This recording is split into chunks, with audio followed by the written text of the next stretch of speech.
We're now just a little more than 2 weeks away from the November election. And campaigning for candidates and issues is heating up across San Diego. 10 News reporter John Carroll is in La Jolla with the message political activists brought right to Mitt Romney's beachfront home today.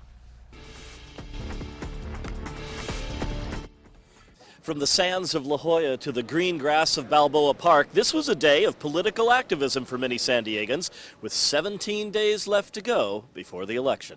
He pays less than most working families do. Martha Sullivan is talking about the part-time resident of this house, Republican presidential nominee Mitt Romney. She's out here on the sand sending a message. But before we show you the message in the sand, take a look at this picture. Mitt Romney made this heart in the sand of a beach in France in 1968, a message of love to his soon-to-be wife, Anne. We decided that it would be cool to sort of replicate that. And so instead of I love Anne, the message in this heart is I love tax dodging. This morning in Balboa Park, a couple of hundred people gathered to protest part of the Affordable Health Care Act, better known as Obamacare, that would require charities and some religious-based institutions to include coverage for contraception and abortion services in their health insurance plans. Pastor Jim Garlow of the Skyline Wesleyan Church says the government is acting against the best interests of the people.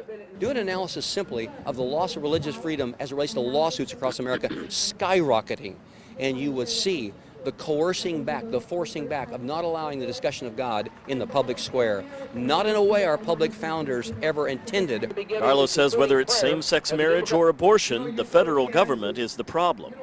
God is the giver. He is the giver of our rights, according to our founding document that predates even our Constitution. Back at the beach, and the focus for these volunteers is what they see as Mitt Romney's unfair approach to economic policy.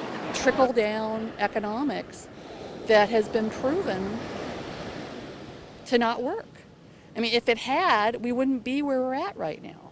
Passionately held views that will be reflected in the voting booth in just a little more than 2 weeks.